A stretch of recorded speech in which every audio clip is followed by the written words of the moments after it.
Assalamualaikum warahmatullahi wabarakatuh. Kita bertemu lagi di mata kuliah teori ekonomi makro. Jadi seperti yang selalu Bapak katakan, ya, jangan lupa untuk mengumpulkan tugas sesuai dengan waktu yang sudah Bapak berikan di e-learning. Kemudian pada kesempatan kali ini, Bapak akan melanjutkan di pertemuan kelima ini dengan judul perangkat-perangkat dasar dalam keuangan. Langsung saja, jadi dalam perangkat dasar keuangan ini kita perlu mengetahui konsep nilai masa kini dulu dengan mengukur nilai waktu dari uang. Apa itu nilai waktu uang? Jadi time value of money ini merupakan sebuah konsep ya yang menyatakan nilai uang dalam jumlah tertentu yang diterima saat ini memiliki manfaat lebih dibandingkan nilai pada masa depan. Kemudian time value of money ini sangat penting bagi investor yang ingin menginvestasikan dananya ke perusahaan atau membeli saham karena kaitannya dengan masalah-masalah perekonomian juga nantinya. Apakah saham yang mereka beli dapat menguntungkan bagi mereka di masa yang akan datang. Berkaitan dengan komponen apa saja dalam menghitung time value of money ini, ada yang pertama adalah PV atau nilai masa kini atau present value bisa kita pahami juga. Yang kedua adalah FV, nilai masa depan atau future value. Yang berikutnya adalah R, kecil ya, tingkat bunga per tahun, kemudian N, jangka waktu dalam tahun. Jadi yang pertama adalah nilai uang masa kini atau present value ini itu merupakan nilai masa kini dari jumlah uang yang akan diterima di masa depan. Ya, jadi bagi seorang investor, analisis terkait time value of money ini sangat penting, utamanya bagi present value-nya. Ya, nilai masa kininya. Jadi sebelum mereka membeli untuk berinvestasi, mereka harus tahu nih nilai masa kininya tuh berapa. Dan keuntungan nanti yang setelah dimasukkan oleh suku bunga, inflasi, ya dengan pertimbangan lainnya di masa yang akan datang mereka akan memperoleh berapa. Untuk cara menghitung present value ada rumus yang harus kita pahami bersama. Ya, rumusnya adalah PV sama dengan FV.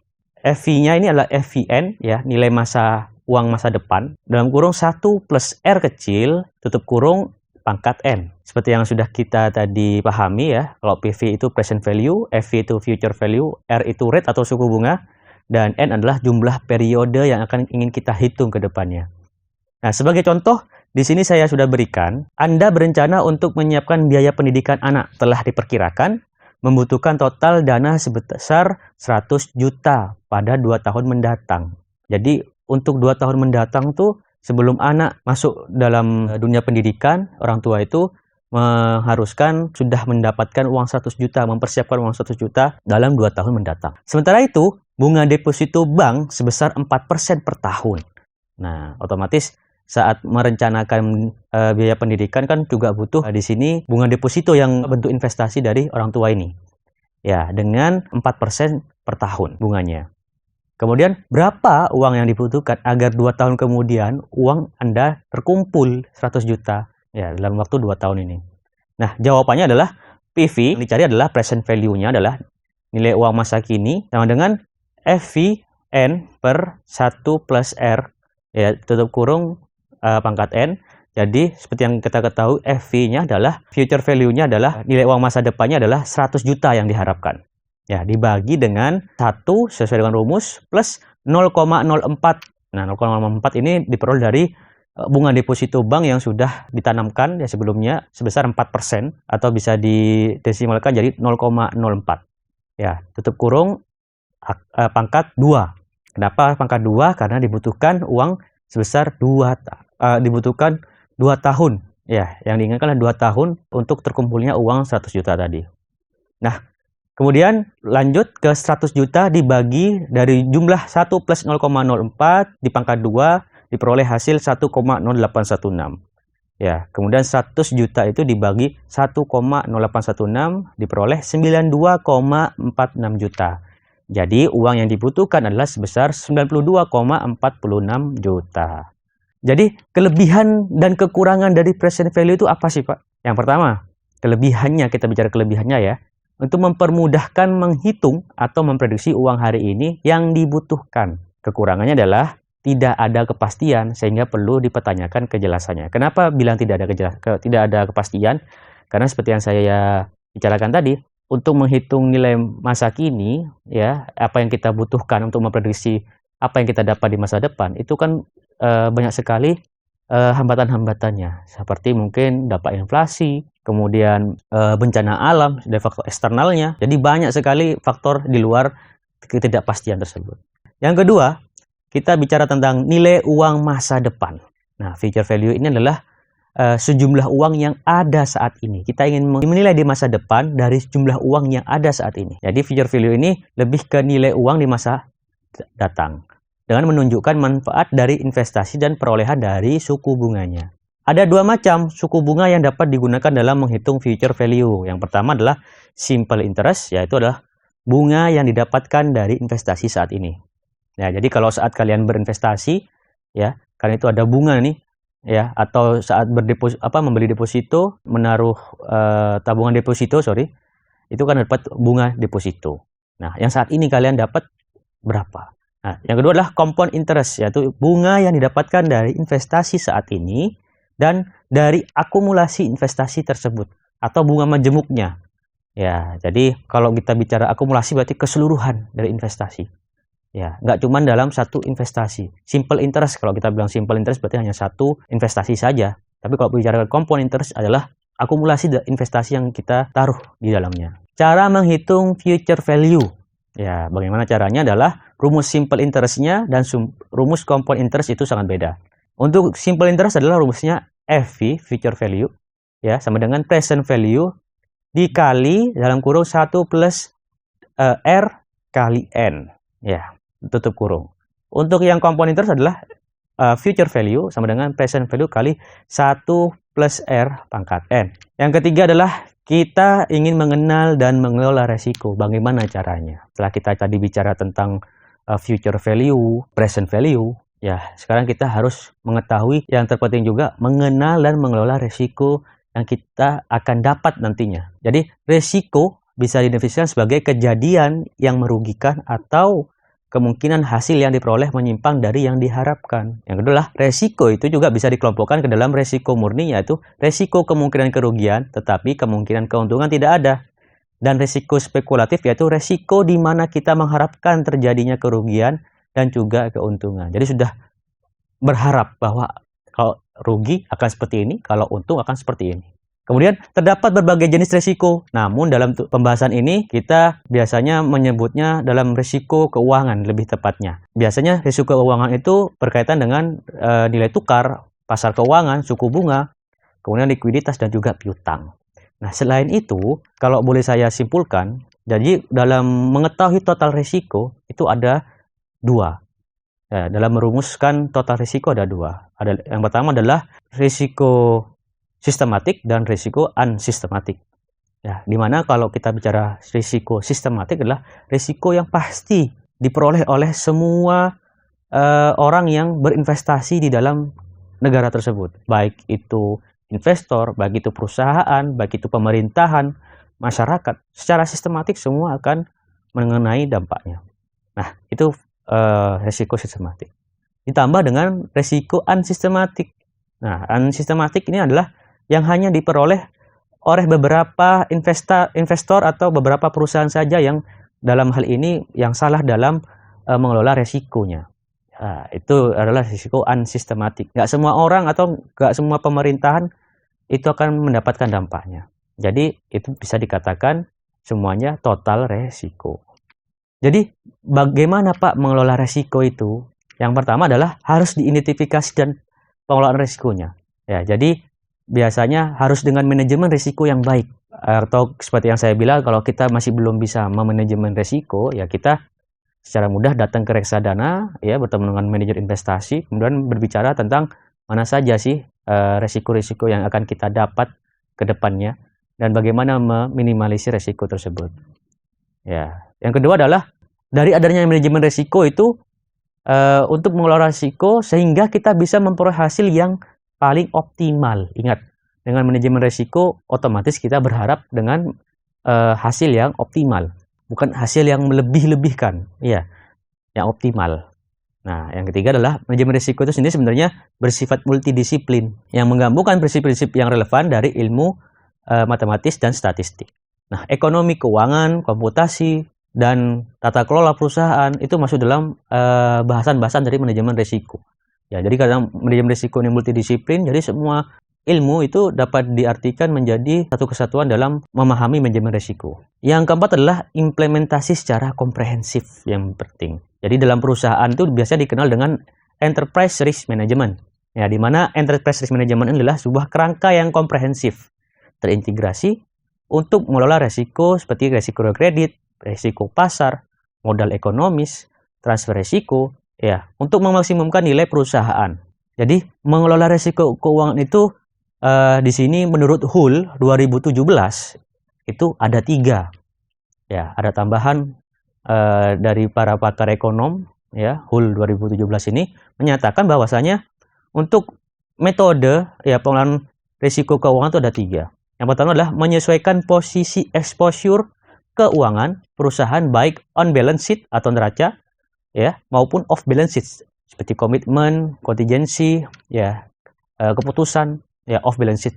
Yang kedua adalah menyesuaikan kebijakan dan prosedur penanganan suatu transaksi keuangan, ya, baik melalui high level directive, kebijakan atau prosedur. Jadi kalau kita bicara tentang kebijakan dan prosedur, ini penanganannya harus multi high level. Ya. Jadi semuanya harus menyeluruh. Contohnya hanya kita bicara tentang keuangan saja, ya, tapi transaksi lainnya, ya, berkaitan dengan kebijakan-kebijakan yang mempengaruhi perusahaan ke depannya itu juga harus penanganannya terkait dengan kebijakan dan prosedur itu harus secepat mungkin. Yang ketiga adalah melakukan risk transfer melalui pembelian derivatif maupun produk asuransi. Nah, jadi kita harus mengetahui nih, yang dikatakan risk transfer adalah seperti yang sering saya bilang, ya, dalam pemahaman investasi, bahwasanya jangan pernah menaruh telur dalam satu keranjang. Ya, kita mengetahui ya, kalau kita menaruh telur dalam satu keranjang itu akan mengakibatkan semua telur akan pecah. Ya, tapi taruhlah telur tadi itu di tempat yang sudah dipisahkan dengan keranjang-keranjang lainnya. Berikutnya adalah dalam praktek perusahaan sebenarnya menerapkan metode-metode yang tadi dibicarakan oleh HUL 2017 itu masuk dalam suatu policy mix atau suatu bauran, ya, kebijakan. Jadi perlu ditekankan di sini bahwasanya manajemen risiko itu bukan upaya menghilangkan risiko, ya. Jadi semua tindakan kita untuk memperoleh hasil yang optimal tadi, ya, pasti kita akan mengalami risiko yang akan kita dapat. Jadi nggak mungkin kita dapat menghilangkan risiko yang ada. Jadi tidak ada aktivitas bisnis tanpa risiko, yang ada hanyalah optimisasi. Itu dilakukan dengan mencari risiko yang terendah untuk target hasil atau return yang tertentu, atau untuk tingkat risiko tertentu diidentifikasikan beberapa target hasil terbaik yang dapat dicapai. Jadi bahasanya adalah jantung dari manajemen risiko itu sebuah trade-off risk return. Jadi kita harus mengoptimalisasi risiko-risiko tertentu, kita diversifikasi bahasanya, ya, diversifikasi agar risiko yang kita peroleh itu dengan manajemen risiko itu dapat optimal dengan return yang juga baik. Nah, lanjut dalam penilaian aset sekarang kita. Nah, setelah kita bicara tentang investasi, kita juga harus butuh pemahaman tentang penilaian aset yang akan kita beli. Jadi, dalam penilaian aset ini merupakan proses untuk menentukan pasar wajar atau nilai sekarangnya. Jadi, proses ini tuh menggunakan sebuah model penilaian absolut, ya, seperti analisis arus kas, ya, kemudian model penetapan harga opsi atau yang setara. Nah, jadi dalam penilaian aset ini butuh banyak analisis terkait dengan pelaporan keuangan, utamanya dalam segi arus kas, kemudian penetapan harga opsi dan lain-lainnya. Yang termasuk dalam aset itu biasanya adalah investasi yang disekuritaskan yang bisa dipasarkan, seperti, ya, jenis-jenis investasinya adalah obligasi, saham, dan opsi. Ya, kemarin kita sudah bicara tentang obligasi, itu adalah surat hutang, ya. Saham itu kita ketahui semua adalah sebuah hak kepemilikan dari perusahaan yang kita beli. Kemudian opsi adalah sama jenis seperti surat hutang, cuman ada sedikit kebijakan yang berbeda dengan obligasi terkait sama opsi. Sedangkan untuk aset yang berwujud itu seperti peralatan dan bangunan, kendaraan yang terlihat, ya, yang dapat dimanfaatkan bentuknya, wujudnya. Kemudian untuk aset yang tidak berwujud lainnya adalah seperti hak paten, merek, ya, merek dagang itu adalah sebuah aset yang tidak berwujud lainnya. Sekarang kita memahami penilaian, atau bisa kita pahami adalah valuasi aset yang lebih lanjut. Jadi dalam evaluasi setelah kita tadi mengetahui present, future value, kemudian mengelola resiko, yang terakhir adalah kita menilai aset, ya kita harus memahami valuasi aset yang lebih lanjut. Ya, jadi evaluasi itu atau penilaian aset itu sendiri berperan penting ya dalam keuangan yang seringkali merupakan pengukuran subjektif dan objektif. Nah, karena apa? Nilai aset tetap perusahaan itu atau lebih dikenal sebagai aset modal lebih mudah untuk dinilai. Ya, karena hal ini didasarkan pada nilai buku dan biaya penggantiannya. Biasanya juga net asset value itu bisa dikatakan aset berwujud bersih. Ya, net ya. Jadi nilai aset yang bersih.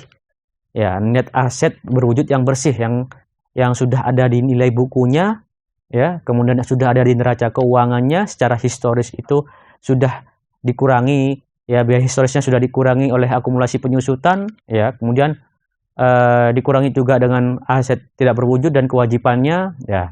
Jadi juga bisa dikatakan sebagai uang yang akan tersisa apabila perusahaan dilikuidasi. Jadi net asset value ini akan masih ada ya saat perusahaan itu sudah dilikuidasi. Nilai aset bersih ini juga merupakan nilai minimum perusahaan ya, dan memberikan landasan dalam menilai aset perusahaan karena tak termasuk aset tidak berwujud. Ya, saham perusahaan dianggap undervalued apabila nilai pasarnya di bawah book value-nya. Jadi kalau nilai saham itu sampai di bawah value-nya itu sangat-sangat undervalued ya. Ini berarti saham diperdagangkan dengan diskon besar-besaran ya untuk book value per saham. Jadi kalau dalam artian ya, kalau ada sebuah perusahaan yang sampai menjual dalam bentuk kupon perusahaannya, memecah lembar kupon perusahaannya itu dengan diskon besar-besaran, ya itu bisa diartikan bahwa perusahaan itu memiliki nilai book value-nya di bawah nilai sahamnya, ya nilai atau nilai pasarnya. Ya, jadi jangan sampai perusahaan-perusahaan di Indonesia mengalami hal seperti ini. Berikutnya, Bapak akan memberikan sedikit kasus di sini. Ya, kasus ini yang ingin nanti saya minta kalian semua untuk diskusikan dan dibahas. Kemudian kalian buat analisisnya. Ya, jadi ada satu kasus di sini, ya, kaitannya dengan penyelidikan. Ya, ungkap rekayasa penilaian aset sawit milik Nur Hadi. Nah, jadi di sini ada sebuah kasus, ada perekayasaan penilaian aset. Apa yang dilakukan oleh Nur Hadi ini dengan cara merekayasa penilaian asetnya? Ya, akhirnya dilakukan penangkapan oleh penyidik. Nah, saya ingin kalian memahami berita tersebut, kemudian mendiskusikannya ya dengan kelompok, kemudian dikumpulkan di e-learning seperti biasa, dikumpulkan dengan waktu yang sudah ditentukan oleh Bapak. Oke. Bapak rasa sampai di sini dulu untuk pertemuan kelima ya. Untuk pertemuan berikutnya Bapak harap tugasnya sudah terselesaikan dan kita bisa melanjutkan ke pertemuan berikutnya. Oke, saya rasa sampai di sini dulu. Bapak akhiri pertemuan kali ini. Assalamualaikum warahmatullahi wabarakatuh.